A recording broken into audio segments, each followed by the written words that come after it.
Bonjour, bonjour et bienvenue sur le plateau de Bâti Journal TV. Nous sommes à Lille, septembre 2025, au Congrès national du bâtiment durable. Et avec moi, mon invité, nous allons parler de réhabilitation. Mais on va aller beaucoup plus loin en fait. Jean-Charles Huette, bonjour. Bonjour. Jean-Charles, vous êtes architecte et vous êtes le président de l'Ordre des architectes des Hauts-de-France. Alors on va parler réhabilitation, mais avant de parler réhabilitation, j'aimerais que nous parlions de l'ordre. Qu'est-ce que c'est? L'ordre, comment dirais-je, c'est privé, mais avec une mission par le gouvernement qui est de la gestion du tableau de l'ordre des architectes et de tout ce qui tourne autour de l'architecture. Donc l'ordre n'est pas là pour défendre les architectes, mais il est là pour défendre l'architecture. C'est la chose la plus importante. Sur les Hauts-de-France, on est 1300 architectes inscrits et à peu près 600 entreprises d'architecture. La petite spécificité, je tiens à préciser parce que c'est important, c'est qu'en France, ce n'est pas l'ordre qui a décidé ça, mais c'est les gouvernements respectifs et la loi, c'est que ne peut porter le titre d'architecte que la personne inscrite au tableau de l'ordre. D'accord. Et pour avoir la fonction de président comme vous, il faut être encore en activité, c'est ça? Alors, on doit être en activité. Ensuite, il y a des élections tous les 3 ans où il y a un renouvellement du conseil. Donc, sur les Hauts-de-France, on est 18 conseillers. Et donc, tous les 3 ans, il y a un renouvellement. Et ensuite, quand les conseillers sont élus, on vote pour le bureau, le président, trésorier et vice-président. Voilà. Donc, on va voir un petit peu les messages que vous voulez faire passer aujourd'hui. Le premier message, c'est que vous ne voulez plus parler de politique du logement, mais vous voulez parler de politique de l'habitat. Pourquoi?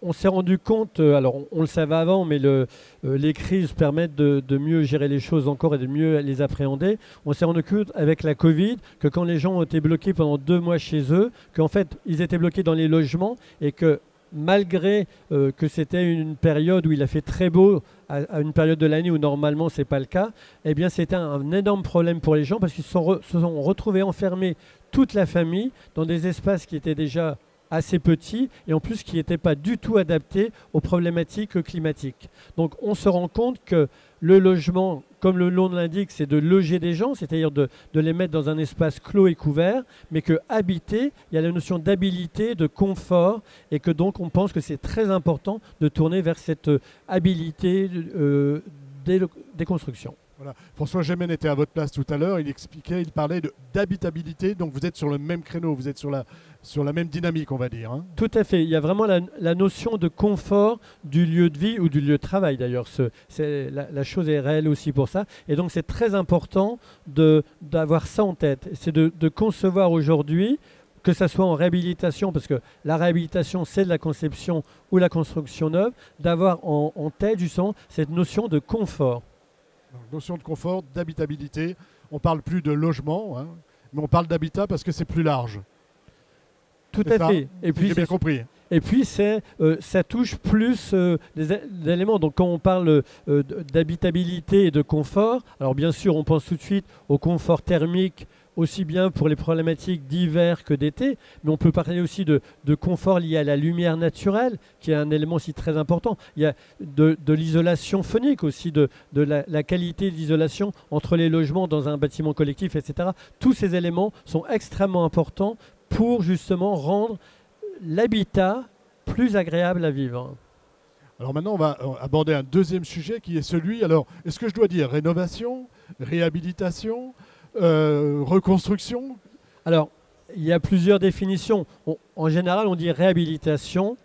Normalement, la réhabilitation, c'est quand on réhabilite un bâtiment existant dans sa fonction première et que c'est la même fonction. Ça, c'est une réhabilitation. Si on fait une rénovation, on peut changer l'usage. Restructuration, c'est-à-dire qu'il y a énormément de travaux qui sont faits, voilà. Mais on peut garder le terme de réhabilitation. Réhabilitation, ça fonctionne très bien. Vous va bien. Et ce que vous me disiez quand on a échangé un peu avant ce moment-là, c'est qu'avant, on réhabilitait des bâtiments pour des questions patrimoniales, mais ce n'est plus tout à fait le cas aujourd'hui. Expliquez-nous. Alors, si vous voulez, moi qui suis d'une certaine génération, et moi j'ai fait toute ma carrière dans la réhabilitation, beaucoup dans le logement social et beaucoup dans l'architecture patrimoniale, donc dans les secteurs sauvegardés, dans des bâtiments inscrits à l'inventaire supplémentaire ou des monuments historiques. À l'époque, la réhabilitation dans le monde privé, c'était on réhabilitait des bâtiments qui avaient une valeur patrimoniale. Aujourd'hui, la question ne se pose plus du tout comme ça.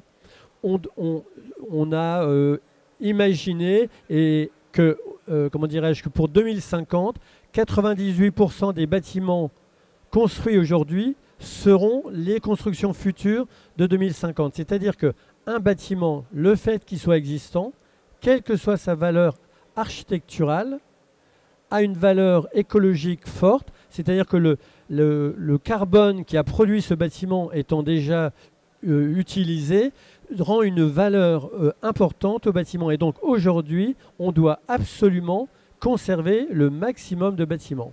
Donc on ne détruit pas, hein, on conserve les bâtiments, on les réhabilite ou on les rénove pour des changements d'usage ou pour le même usage. Tout à fait. Sachant que bien sûr c'est une problématique aujourd'hui, c'est que la réhabilitation normalement coûte un peu plus cher que la construction neuve, mais par rapport à la décarbonation et par rapport aux enjeux climatiques qu'il y a, la question ne devrait même pas se poser. On doit conserver tous les bâtiments. Et pour nous, architectes, c'était une remise à niveau de notre logiciel, parce qu'on était considérés comme des esthètes, comme des artistes, etc. etc. Aujourd'hui, on est des gens qui sommes engagés dans la société et qui sommes là pour essayer de rendre les choses vivables et le plus acceptable possible. Et on revient sur la notion d'habitabilité. Tout à fait. Voilà, y compris dans des bâtiments rénovés, parce qu'il faut que ce soit qualitatif. Oui, et l'habitabilité, elle est liée aussi au coût de fonctionnement d'un bâtiment. C'est-à-dire que si aujourd'hui il y a plus de 3 millions de logements en passoire thermique, c'est un problème énorme pour les habitants, parce que ça veut dire qu'aujourd'hui la charge dans les dépenses d'une famille, les charges de chauffage sont considérables. Et donc on se doit de réhabiliter les logements afin de leur permettre d'économiser et de ne pas dépenser leur argent, je vais prendre une expression, en jetant l'argent par les fenêtres. Voilà, donc il faut, c'est très important en fait la réhabilitation, mais on le sait, on en parle beaucoup ici. Il y a un autre sujet qui vous tient à cœur, et puis après on verra les travaux que vous réalisez avec l'Ordre, c'est celui des matériaux biosourcés. Pourquoi c'est important aujourd'hui, dans une réhabilitation, ou dans du neuf, mais surtout dans une réhabilitation, d'utiliser des matériaux biosourcés? Ouais, si vous voulez, je trouve que, alors, aujourd'hui, on a fait pendant de très nombreuses années des réhabilitations avec des produits qui venaient on va dire, du pétrole et qui étaient quand même pas très sains pour la santé des gens ou même pour la production. De plus en plus, des maîtres d'ouvrage, des bailleurs sociaux, des architectes, des entrepreneurs s'engagent dans le développement durable et dans le biosourcé. Et donc on est en train de mettre en place aujourd'hui des filières locales, pas internationales, mais des filières locales sur justement les matériaux biosourcés. Le meilleur exemple, c'est Maison et Cité, qui est un bailleur social de la région des Hauts-de-France et qui a, par l'usage et la demande dans ses projets de réhabilitation d'utiliser le béton de chanvre, fait qu'il a créé des filières de cultivateurs de chanvre, des entreprises formées à la pose du chanvre et des architectes et des bureaux d'études capables de prescrire ces produits. Voilà, donc ça c'est un cercle vertueux pour le territoire. Tout à fait. Donc ça crée de l'emploi, ce qui quand même à l'heure actuelle n'est pas négatif, et surtout ça crée des matériaux sains pour le futur. Je vois tous les gens qui travaillent dans le biosourcé, tous ont une mission complémentaire, c'est-à-dire que quand nous on faisait un projet d'architecture, on avait des échanges avec notre client et ensuite on réalisait le chantier et à la fin du chantier, les utilisateurs récupéraient le bâtiment. Aujourd'hui, les gens qui travaillent dans le biosourcé font tous des ateliers pédagogiques autour de la pose des matériaux biosourcés avec les futurs usagers. Donc si c'est une école, avec les élèves et les professeurs ou instituteurs, si c'est avec les habitants, etc., pour permettre et faire comprendre aux futurs usagers la qualité intrinsèque de ces produits qui vont être posés et le pourquoi du choix de ces matériaux. L'intérêt de ces matériaux, parce on ne va pas les développer ici, mais ils ont beaucoup de qualité, on va dire. Tout à fait. Alors, on va revenir un petit peu sur les travaux du Conseil de l'Ordre. Là, vous m'avez apporté un petit document qui s'appelle Habitat, Ville, Territoire. C'est un plaidoyer. Et je voudrais que vous nous expliquiez de quoi il s'agit. Ben, ça fait partie déjà, comme vous le voyez, habitat, ville et territoire, c'est d'essayer de lier l'ensemble des choses. Donc c'est-à-dire qu'avant, on raisonnait peut-être bâtiment ou ville ou territoire, c'est-à-dire département ou région. Et aujourd'hui, on se rend compte qu'il faut englober les trois. Donc quand je parle des filières et de l'utilisation de matériaux biosourcés, c'est bien une notion de territoire. Et l'habitat, c'est ce que je vous disais au début de notre entretien, c'est qu'on n'est plus là dans le logement, mais dans l'habitat, donc dans cette notion qualitative. Et donc c'est de reprendre que l'idée, c'est de bien sûr réhabiliter les bâtiments et non pas de les détruire. Ça, c'est vraiment... c'est la base. Oui, c'est la base. Mais ça paraît...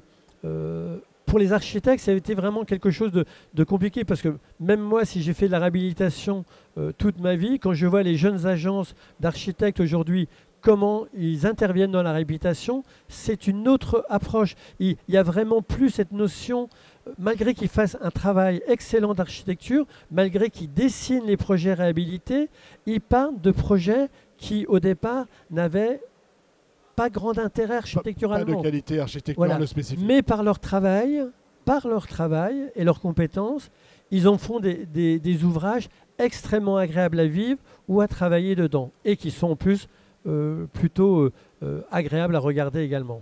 Vous-même, avec votre expérience, vous ne travaillez pas aujourd'hui comme vous travailliez il y a une trentaine d'années. Tout à fait. Alors, comme vous le savez, changer, c'est difficile.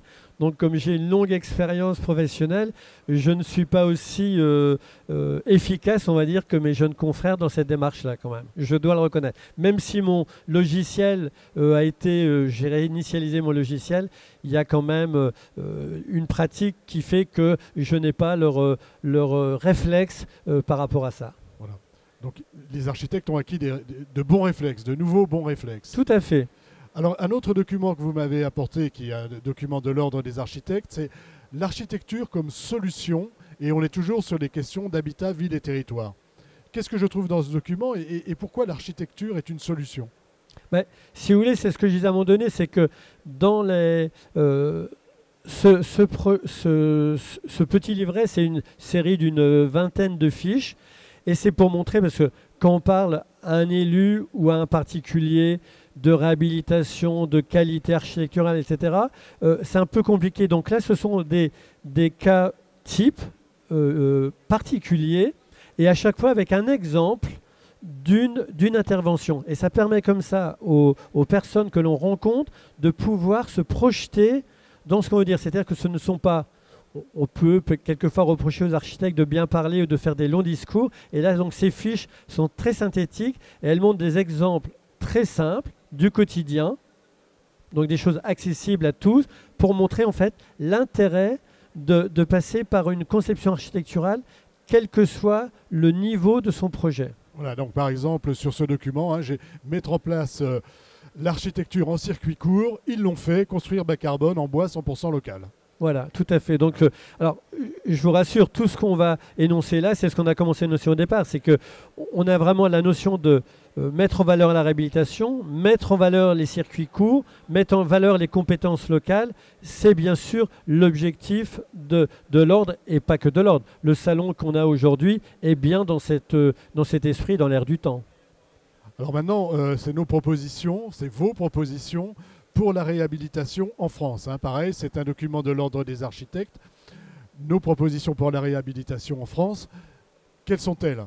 Alors, je ne vais pas vous demander de nous lire, parce qu'après, vous allez nous dire où je peux me le procurer. Oui, en fait, si vous voulez, aujourd'hui, la réhabilitation, à part quelques bâtiments publics ou dans le logement social, la réhabilitation de logements sociaux, l'architecte est très peu présent. Pas parce qu'il ne veut pas, mais les personnes considèrent qu'un architecte, ça coûte de l'argent en plus. Peut-être que pour l'instant, on a encore une image d'une certaine époque où on était donc considérés, comme je disais, comme des artistes, alors que moi, depuis que je suis inscrit à l'ordre, je rencontre encore plus mes confrères qu'avant, et je me rends compte que ce ne sont pas des artistes, ce sont des professionnels, des gens avec des compétences techniques, sociales, psychologiques, et que c'est des gens qui sont engagés dans la société et que leur but, ce n'est pas de faire dépenser de l'argent à leurs clients, mais c'est bien justement l'inverse, c'est que le peu d'argent qui sera dépensé devra être bien sûr mis à bon escient et permettra aux gens de faire des économies sur le futur. Donc ce livret exprime en fait, c'est-à-dire qu'aujourd'hui, dans l'instruction d'une déclaration de travaux, les architectes ne sont pas invités forcément à participer. Et nous, on pense que l'architecte, par ses compétences aussi bien acquises durant ses études qu'ensuite dans son exercice professionnel, est le seul, dans l'acte de construire, à avoir l'esprit de synthèse, d'avoir une vision globale des choses. Si vous faites appel à un chauffagiste, il va vous donner il sera très pointu sur le choix de la chaudière. Si vous faites appel à un menuisier, il sera très compétent sur les types de bois ou d'aluminium des châssis, etc., etc. Le seul qui a la vision globale, le regard global et surtout l'objectif final, c'est l'architecte. C'est l'architecte. Donc, prenez un architecte quand vous réhabilitez. Tout à fait. Ça ne vous coûtera pas finalement beaucoup plus cher. Non. Pour moi, avec un architecte compétent, ça sera même moins cher parce que l'argent sera mis. Si je veux donner un exemple rapide, j'ai la chance d'avoir été à l'école de Lausanne en architecture et les étudiants avaient fait une tour de Lausanne qui était à réhabiliter et le projet initial c'était on réhabilitait toute la tour avec ce qu'on appelle une isolation par l'extérieur et on changeait tous les châssis. Alors bien sûr comme c'était des étudiants, ils ont mis 6 mois à faire les études, ce qui est bien sûr un peu compliqué dans le monde professionnel, mais ils ont passé... Et en fait, le scénario final, c'était qu'on changeait juste les châssis et on isolait par l'intérieur à quelques endroits et on avait, je ne veux pas dire le même résultat que si on avait isolé par l'extérieur, mais en fait, par rapport à l'investissement que ça faisait, par rapport aux économies, c'était inutile. Donc en fait, l'architecte a ses compétences pour vraiment intervenir dans la pertinence de la et la finesse. La finesse et la pertinence. Tout à fait. Si je veux me procurer ces documents, je vais où? Alors, comme hélas aujourd'hui, tout est sur le net. Donc, vous allez sur Internet, vous tapez Conseil régional des architectes des Hauts-de-France. Vous avez nos adresses. On a 2 adresses. On a une adresse à Lille et une adresse à Amiens. Et donc, les gens peuvent se rendre sur place ou je pense qu'ils peuvent même se les procurer directement en PDF sur les sites internet, soit de l'Ordre national, soit sur l'Ordre des Hauts-de-France. J'ai une dernière question rapide. Si vous avez un message à délivrer aux congressistes ici, c'est lequel? Je trouve qu'on est, malgré la situation mondiale un peu complexe et anxiogène, je trouve qu'on vit une époque formidable parce que cette problématique de réchauffement climatique nous oblige à changer nos paradigmes et à remettre tout en question. Et donc je trouve qu'aujourd'hui, c'est extrêmement intéressant pour les architectes installés ou ceux qui s'installent, parce qu'en fait, tout est possible. Tout est possible. Tout est à faire et tout est possible. Tout à fait. Merci beaucoup, Monsieur Jean-Charles Huet, d'être venu sur notre plateau Bâti-Journal TV. Pour nous parler donc des problématiques de réhabilitation et de ce que met en place l'Ordre des architectes et les messages qu'il veut faire passer. Une émission, un temps d'échange à retrouver sur notre site internet Bâti-Journal TV et sur les sites de nos partenaires, bien sûr, que sont le Congrès et le CD2E. Merci à vous. Merci.